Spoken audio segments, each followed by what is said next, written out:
नमस्कार, आपका स्वागत है। मित्रों, क्या आपने कभी सोचा है जब इंसान की आखिरी सांस निकल जाती है तो उसके बाद क्या होता है? क्या मौत सब कुछ खत्म कर देती है? नहीं, गरुड़ पुराण कहता है मौत अंत नहीं बल्कि आत्मा की नई यात्रा की शुरुआत है। मित्रों, जब शरीर गिर जाता है तो आत्मा उससे बाहर निकलती है और उसी समय आते हैं विकराल यमदूत, काले, भयानक, डरावने। सोचिए जरा, आप अपने घर वालों को पुकार रहे हो, उन्हें छूना चाहते हो, लेकिन कोई आपको सुन या देख नहीं पा रहा क्योंकि शरीर पीछे छूट चुका है। अब तो सिर्फ आपके कर्म ही आपके साथ हैं। यमदूत आत्मा को घसीटते हुए वैतरणी नदी तक ले जाते हैं। सोचिए, एक ऐसी नदी जो खून, गंदगी, खूंखार, नुकीले दांत वाले जीव और बदबू से भरी हो। मित्रों, अगर आपने जीवन भर गाय का सम्मान किया है तो उसकी पूंछ आपका सहारा बनती है और आप आसानी से उस नदी को पार कर जाते हैं। लेकिन अगर आपने गाय का अपमान किया, उसे सताया, उसका मांस खाया, तो वही नदी आपकी कब्र बन जाती है।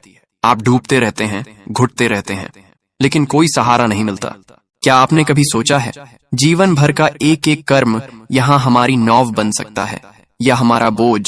नदी पार करने के बाद आत्मा पहुंचती है यमराज के विशाल दरबार में। चित्रगुप्त सामने बैठे होते हैं, हाथ में कर्मों का बही खाता लिए। जन्म से लेकर मृत्यु तक हर छोटे बड़े कर्म का हिसाब वहां लिखा होता है। सोचिए, जब आपके पाप एक एक करके गिनाए जाएंगे तब आपकी आत्मा किस हालत में होगी। और फिर फैसला होता है, जिसने पुण्य किए हो उस आत्मा को स्वर्ग में भेजा जाता है और जिसने पाप किए उसे नरक। मित्रों, तभी सामने एक विशाल काला दरवाजा खुलता है और शुरू होती है आत्मा की भयावह नरक यात्रा। गरुड़ पुराण कहता है नरक असंख्य हैं, लेकिन 18 प्रमुख नरकों का विवरण विस्तार से मिलता है। आइए अब एक एक करके इन्हें समझते हैं। मित्रों, वीडियो में आगे बढ़ने से पहले आपसे निवेदन है कि गरुड़ पुराण की इस महान कथा को आधा अधूरा सुनने की गलती न करें। कथा को पूरा अवश्य सुने ताकि भगवान श्री हरि विष्णु की कृपा सदैव बना रहे। चलिए अब शुरू करते हैं। तामिश्र नरक। मित्रों, सोचिए, अगर आपने किसी को धोखे से लूटा, उसकी इज्जत छीनी, तो यहाँ तामिश्र नरक में आपका ठिकाना है। चारों तरफ गहरा अंधेरा, आत्मा लोहे की मोटी जंजीरों में जकड़ी हुई। यमदूत उसे दीवारों से पटकते रहते हैं, उसे मारते पीटते हैं। यातना इतनी कठोर होती है कि आत्मा बार बार चिल्लाती है, पर कोई सुनने वाला नहीं होता। क्या आपने कभी सोचा है, जिस इंसान को आपने रुलाया वही आंसू यहाँ आपके लिए आग बन जाते हैं? अंधतामिश्र नरक। यहाँ उससे भी अधिक गहरा अंधकार है। जो लोग अपने परिवार को, बच्चों को प्यार और सुरक्षा नहीं देते, उन्हें यहाँ फेंका जाता है। उनकी आंखों में नुकीले गर्म तार डाल दिया जाता है। सोचिए, एक पल भी रोशनी न मिले तो क्या होगा? यहाँ तो जन्म जन्मांतर तक अंधेरा ही अंधेरा है। इसलिए मित्रों, जब तक जीवन है तब तक अपने अपनों का कद्र करो, उनकी इज्जत करो, क्योंकि मरने के बाद सिर्फ पछतावा ही रह जाता है। दोस्तों, गरुड़ पुराण में एक भयानक नरक का वर्णन मिलता है, रौरव नरक। कहते हैं यह नरक कभी शांत नहीं होता। यहाँ हर पल डरावनी चीखें और दर्द से भरी आवाजें गूंजती रहती हैं। चारों तरफ ऐसे भयंकर जीव रहते हैं जो पापी आत्माओं को टुकड़े टुकड़े कर नोच नोच कर खाते रहते हैं। यह नरक खासकर उन लोगों के लिए है जिन्होंने किसी निर्दोष को सताया हो, किसी को बेवजह रुलाया हो या अपनी ताकत का गलत इस्तेमाल करके दूसरों पर अत्याचार किया हो। सोचिए, जब कोई बेबस इंसान आपके हाथों पीड़ित होता है तो उसकी चीखें, उसकी पुकार यूं ही हवा में नहीं खो जाती।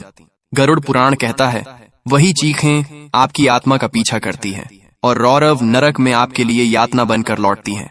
दोस्तों, जीवन में अगर हम किसी निर्दोष को तकलीफ देंगे तो उसका दर्द हमें भी भुगतना पड़ेगा। इसलिए हमेशा याद रखिए, किसी के आंसू बनकर मत जियो, बल्कि किसी की मुस्कान बनने की कोशिश करो। महारौरव नरक। मित्रों, कहा जाता है कि यह नरक रौरव नरक से भी कहीं ज्यादा डरावना है। यहाँ पापियों को खौलते हुए तेल से भरे बड़े बड़े कड़ाहों में उल्टा लटकाया जाता है। सोचिए, जब उबलता हुआ तेल तन मन को जलाता है तो आत्मा किस पीड़ा से गुजरती होगी। उनकी त्वचा फट जाती है, नसें झुलस जाती हैं, पूरा अस्तित्व जलने लगता है, लेकिन मौत नहीं आती। आत्मा बार बार उसी दर्द को सहती रहती है। महारौरव नरक उन लोगों के लिए है जिन्होंने दूसरों को बेवजह सताया, निर्दोषों पर जुल्म ढाए और अपने स्वार्थ के लिए दूसरों का जीवन नरक बना दिया। कुंभीपाक नरक। गरुड़ पुराण में कहा गया है यह नरक खासकर उन लोगों के लिए है जो अपने माता पिता का अपमान करते हैं, उनकी सेवा नहीं करते या गुरुजनों की आज्ञा का पालन नहीं करते। जब ऐसी आत्माएं मरने के बाद यमलोक पहुंचती हैं, तो यमदूत उन्हें पकड़कर खौलते हुए तेल से भरे विशाल घड़े में डाल देते हैं। सोचिए, उबलते हुए तेल में गिरना, जहां पूरा तन मन जलता है, नसें टूटती हैं, लेकिन फिर भी मौत नहीं आती। यह कैसा भयावह कष्ट होगा। मित्रों, माता पिता और गुरु हमारे जीवन का आधार हैं। अगर हम उनका अपमान करेंगे, उनकी कदर नहीं करेंगे, तो वही कर्म हमें इस कुंभिपाक नरक तक ले जाएंगे। इसलिए हमेशा याद रखिए, माता पिता की सेवा सबसे बड़ा धर्म है और गुरु का सम्मान सबसे बड़ी पूजा। अगर आपने उन्हें खुश किया तो समझ लीजिए ईश्वर खुद आपसे प्रसन्न है। कालसूत्र नरक। यहाँ की धरती अंगारों जैसी तपती रहती है। आत्मा जिस पर भी कदम रखती है, उसके तलवे जल जाते हैं। और इतना ही नहीं, ऊपर से सूरज की भयंकर तपिश आत्मा को झुलसा देती है। चारों तरफ सिर्फ आग, धधकते अंगारे और असहनीय गर्मी होती है। ये नरक उन लोगों के लिए है जिन्होंने झूठ बोला, चोरी की, दूसरों को धोखा दिया और सत्य का गला घोंटा। सोचिए, जब इंसान झूठी गवाही देकर किसी निर्दोष की जिंदगी बिगाड़ देता है, तो उसकी आत्मा कितनी बड़ी सजा की हकदार बनती है। दोस्तों, इसीलिए हमारे शास्त्र कहते हैं, चाहे परिस्थिति कितनी भी कठिन क्यों ना हो, सत्य का साथ कभी मत छोड़ो। झूठ बोलकर भले एक पल का फायदा मिल जाए, लेकिन उसका परिणाम आत्मा को कालसूत्र नरक में सहना पड़ सकता है। असिपत्र वन नरक।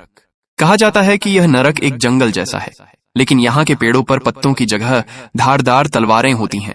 चारों तरफ सिर्फ तेज धार वाली तलवारों से भरा भयावह जंगल फैला रहता है। मित्रों, यह नरक उन लोगों के लिए है जो धर्म के नाम पर पाखंड करते हैं, नकली साधु संत बनकर लोगों को धोखा देते हैं और भोली भाली जनता का विश्वास तोड़ते हैं।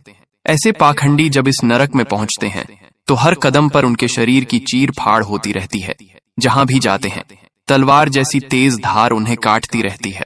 आत्मा बार बार घायल होती है, लहूलुहान होती है, लेकिन मौत नहीं आती। दर्द का यह सिलसिला लगातार चलता रहता है।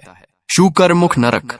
दोस्तों, यह नरक खासकर उन लोगों के लिए है जिन्होंने जनता का हक मारा, भ्रष्ट नेता बने, रिश्वतखोरी की और जनता का धन लूटकर अपने सुख सुविधाओं पर खर्च किया। कहा जाता है कि यहाँ यमदूत सुअर जैसे मुख वाले भयंकर रूप में आते हैं। वे पापी आत्माओं को बार बार काटते हैं, नोचते हैं और चीर फाड़ करते हैं। आत्मा दर्द से चीखती है, तड़पती है, लेकिन यातना वहीं खत्म नहीं होती, क्योंकि हर बार जब शरीर टुकड़े टुकड़े हो जाता है, तो तुरंत फिर से जुड़ जाता है, ताकि उस पीड़ा को बार बार सहना पड़े। अंधकूप नरक। यहाँ एक गहरा कुआं है, लेकिन इसमें पानी नहीं, बल्कि असंख्य जहरीले सांप और बिच्छू भरे रहते हैं। इस कुएं में जिस आत्मा को गिरा दिया जाता है, उसे हर पल इन जहरीले जीवों के डसने और काटने की यातना झेलनी पड़ती है। यह नरक उन लोगों के लिए है जिन्होंने अपने घर आए मेहमानों का अपमान किया, शरण लेने आए व्यक्ति को दुत्कार दिया या किसी असहाय को ठुकरा दिया। वातप नरक। यहाँ इस नरक में आत्मा को कभी आग पर जलाया जाता है और कभी बर्फीले तूफान में फेंका जाता है। जिनकी वाणी ने दूसरों को जलाया, जिन्होंने अपशब्द बोले, वे यहाँ जीभ के दोष का फल भोगते हैं। हिमशीत नरक। यहाँ ऐसी ठंड होती है कि हड्डियां टूट जाती हैं। जिनके दिल में दया का ताप नहीं था, जो पत्थर दिल बने रहे, वे आत्माएं यहाँ ठिठुरते रहते हैं। ऊर्ध्वभाज नरक।